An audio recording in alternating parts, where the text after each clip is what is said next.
Hello guys, it's Sapphire Yagami with a review.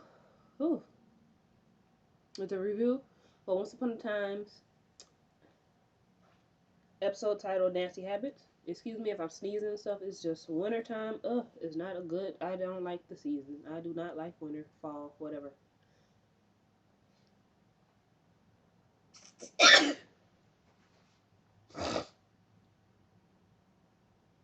Okay, so the show starts off. I'm gonna start off with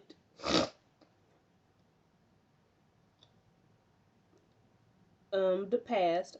In the past, Enchanted Forest, we see Bellfire and Rumpelstiltskin arguing about Bay pretty much not being able to go anywhere due to Rumpelstiltskin's fear that one of his many enemies might try to do his son harm. It makes sense since ever since the wife left off with Hook, never came back to even see her kid, bad parenting on her side. And Rumpelstiltskin kind of was always called a coward, since he harmed himself in the in battle to harmed himself in battle to save his son, which I really don't see as a bad thing. I mean, in that time frame when with Rumpel, it probably would have been seen as cowardice because he did not die with his army and die for his country or whatever. But he didn't want to leave his kid. He wanted his kid to have a dad. Didn't want to grow up with a dad like he did. But he kind of doing it anyway.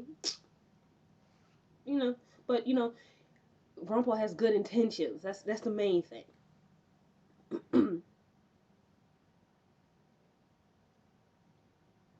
So Rumpel then comes home later to find Bay is gone.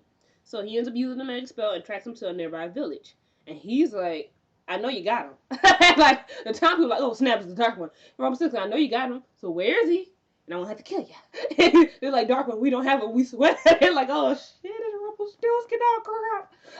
We don't have him. We swear. We were just talking. There's a bunch of boys in our village gone missing. And Rumpel's like, missing? What you mean freaking missing? They're like, they've been hearing apparently some sort of music within the night, and they just walk off and disappear. And Rumpelstiltskin wanted to have to find the person and kill them for taking my kid. Like, cause I mean, Rumpelstiltskin, those times people got scared when they saw the Dark One, and he was accusing them of taking his child. They was like, "Oh snap, we didn't do it, Rumpelstiltskin, we didn't do it. It wasn't us. Oh God, no."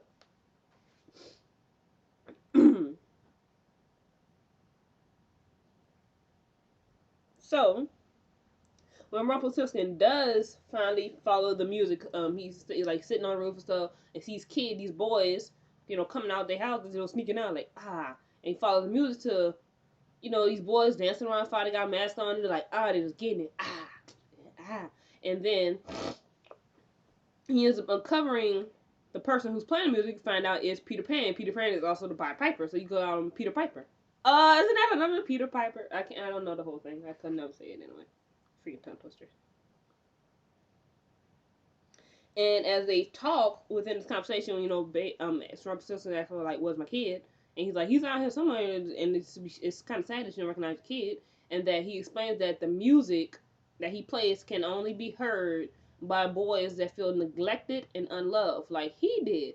So we now establish that Rumpelstiltskin knew Peter Pan from his youth, and so he eventually finds Bay, takes the mask off. He's like, Papa, so like, and he's like, I'm taking you home, and which kind of ends up backfiring on him because he sends him and Babe back to his house, only to find out that Peter Pan had told Babe that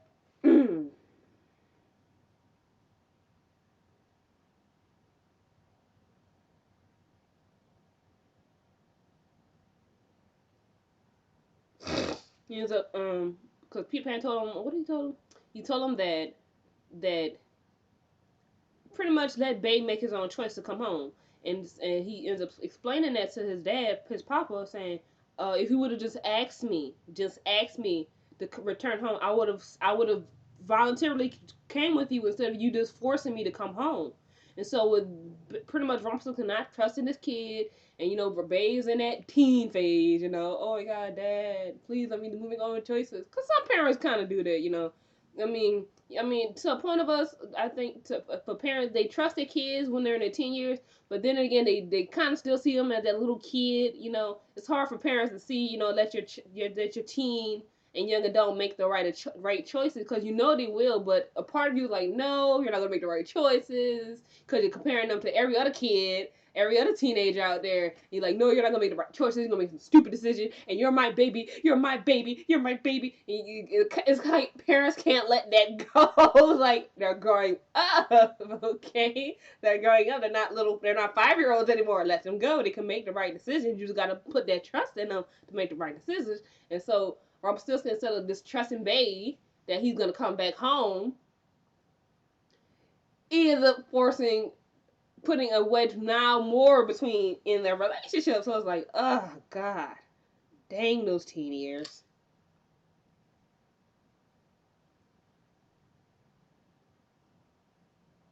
So now we get back to present day Neverland. We're back in Neverland, present day. And Neil has made his way back to Neverland, and he's pretty much on his path of rescuing his son Henry. That path intermingles with Rumpelstiltskin,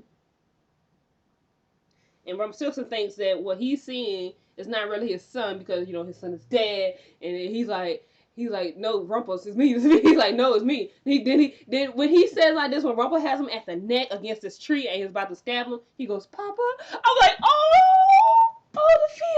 the feels. I don't know what it is though when I see moments like that in this show, like with Emma when they're about to die, and she finally looks at Charming and Mary Margaret and says, "Mom, Dad," and it's like that moment of just joy you get to see on a parent's face when they hear that from their child. So when Neil said "Papa" and Robert Simpson just went "Babe," I was like, "Oh, the feels." And they actually have a genuine father son moment for a minute until it is ruined. It gets ruined. So you're happy for a minute. They decided you ain't gonna get because Rumpelstiltskin, says he came here, and if he's willing to die to save his grandson. And him was like, okay, and Neil's like, okay, let's do this, which ends up being ruined when they end up meeting Peter Pan. But first, in order to immobilize Peter Pan, because he is a magical being, because if you remember from last week's episode, what? No, was it last week? No, it's not. My bad. Okay.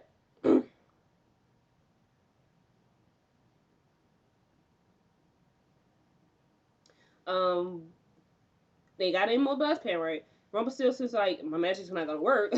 So Neil decides he knows something that will work. So he blows on his conch shell and he calls a giant squid. They kill it and he invests in they harvest ink. So using the said ink, the squid ink, because Rumpel has, knowledge of this, as we've seen season 1. Um, they confront Pan. Rumpel puts all the lost boys to sleep, which obviously does not work on Pan. So you see this kid, he put everybody to sleep except for Peter Pan.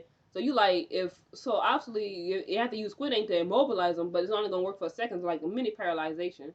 So you gotta know that Peter Pan is strong as heck. If Rumpelstiltskin magic cannot work on this freaking boy, Peter Pan is stronger than it seems. So they make him fall asleep. Neil catches fires an arrow, which Peter Pan catches. He's like, oh, Bayfire, haven't you learned? And blah blah blah blah. And Neil was like, yeah, I did learn because I didn't put the ink on the tip of the arrow. So Peter Pan's like, oh snap, he did learn. So he put it on the shaft of the arrow, the long part. So that would be the part he catched. So he's like, ah, crap. So he's like, so then as so the end of grabbing Henry and getting ready to go, Peter Pan decides to talk about the prophecy, and Neil's like, "What prophecy?" So then his dad's like, "Come on, babe, let's just go, let's just go, let's just go." Not really wanting to talk about it. So they end up stopping for a minute, and Neil wants to know what the heck is Pan talking about, and what prophecy is he freaking talking about?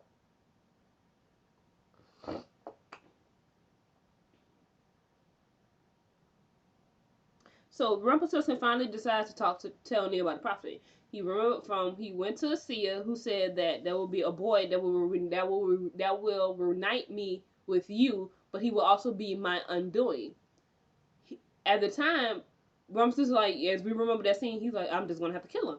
But he didn't know that that child would be his own freaking grandson. So Neil's like, oh snap, really, really, Dad, really. And then he goes back into that mode of like, I can't trust you, Dad.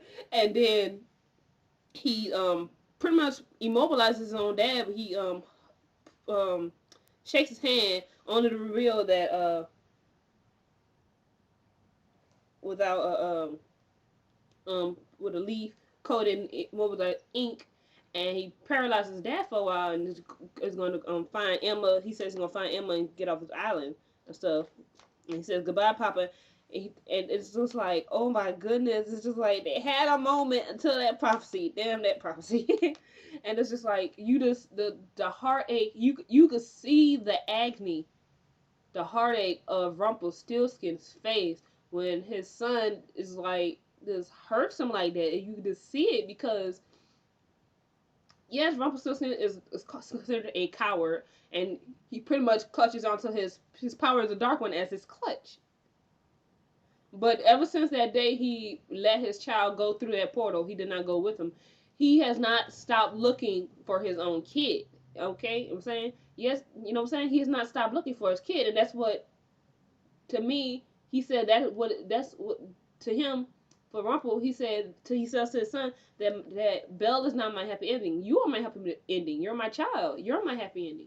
And the fact that he said that, you just like the bond between father and son, mother and daughter, is like you can't break that, even though you know what I'm saying, you can't break that. And so it's just like you just feel bad for Robert Simpson because he's trying so hard to regain this boy's trust. It's just hard for him.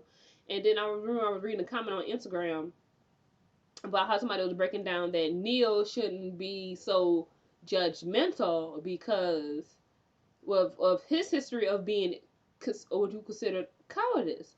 And if you wonder, like, what you mean by Neil being a coward, I'm talking about the fact that, okay, Neil does not want to be associated with McLemore because of with having him and Sadie. And so at that time frame, where if you remember August, aka Pinocchio, discovered that, say, Neil, I know who you are, you're Bayfire, and you need to let Emma go so she can go to Storybrooke and, break the curse. He does it, and remember at the beginning of season 2, Neil gets a postcard saying that his curse is broken. Now, Neil at that point, since he's talking about he loved Emma, he could have at that point in time the curse is broken. He could have went back to Storybrooke and talked to Emma. You know what I'm saying? Told Emma, I confess, I love you. But instead, he decided to stay away. Why? Because one, if the curse is broken, that means his dad would be there. He don't want to see his daddy. Two, he doesn't want to be nowhere near magic. So in that point, sort of, some people see that as cowardice because you're afraid of your daddy finding you and being exposed back to magic. So in that point, you're not that far from your daddy. The apple doesn't fall too far from the tree. That's how I know some people see it. And so back to the show. Since he has immobilized his dad, that means Peter Pan has now time to catch up with him. Catches him. Pan takes still sleeping Henry, who's knocked out from all of this, and he drags Neil off to he drags Neil off somewhere we don't know.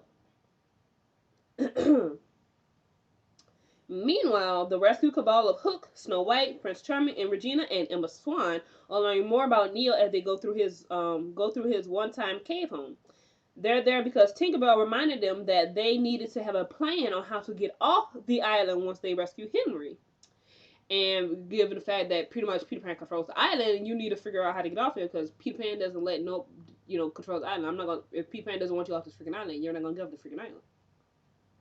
And so they realized the only person who has ever actually got off this island was Neil. So they go to the place, try to figure out how he did it.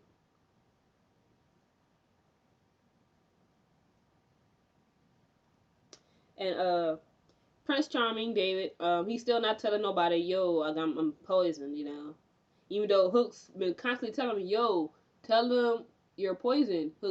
And Charming's like, no, I'm not gonna tell him, because we gotta focus on Henry. I mean, that's nice and all, but Your wife just said that if she ever lost you, she don't think she can handle it. So you think you might want to tell your wife and your daughter, just in case, just to prepare, Emma and Mary Margaret, just in case you die.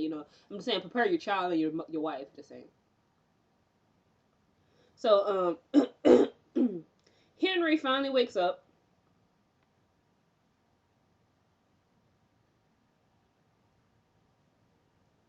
And Peter Pan's playing his flute. Obviously was playing his flute because we got all those boys dancing. And so Henry, as we know from flute from early in the episode, that the only person who can hear this flute is a child that feels unloved and neglected. So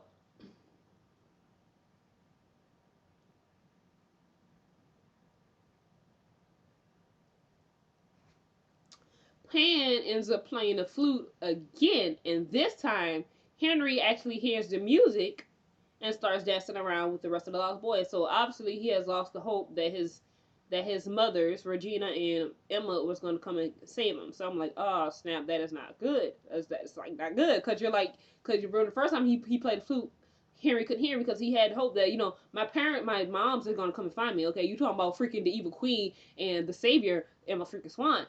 And my grandparents, you know what I'm saying? Henry's like, he doesn't hear the music. He hears the music now. So you're like, no, Henry, no, don't hear the music. They're coming for you. They're here. They're here. Your dad is here. Your mom's here. Please don't hear the music. You're just looking at Peter Pan like, damn you, Peter Pan. Blast that Peter Pan if it's the last thing I do. So anyway, that was an overall good episode. We got more into Peter Pan, also the Pied Piper. Interesting. Which makes sense because Peter Pan does have this freaking flute, so it kind of makes sense to make him also the Pied Piper. Kind of interesting. And we got more into the fact that Rumpelstiltskin and Peter Pan been knew each other from Rumpelstiltskin's childhood. It was like, wow, interesting. And then we had a good moment of Neil reuniting with Rumpelstiltskin for a small, brief minute, and then it was broken when Neil found out about prophecy and just left his dad there. He was like, oh crap. And then Peter Pan got Neil dragged off somewhere, we don't know where. So, and then next week's episode, which would technically be this Sunday coming up, we get more into Hook's past, how he became the most famous Captain Hook. And apparently, from also what I see from commercials, he finally kisses Emma, to which Prince Charming says, "Stay away from my daughter." I'm like, finally, I've been waiting for a dad moment like that. I've been waiting for that moment. And then, I'm pretty sure it's going to be more interesting because we now have Emma kissing Hook, because obviously we've seen them kind of fall for each other. But then Neil's on Neverland also, so when Emma finally does see Neil, she'll be like, oh, snap. How that's going to work? You're like, you got Hook and you got Neil. The father of your child and a sexy captain pirate. Choices, choices, choices. Anyway, see you guys this Sunday. Bye.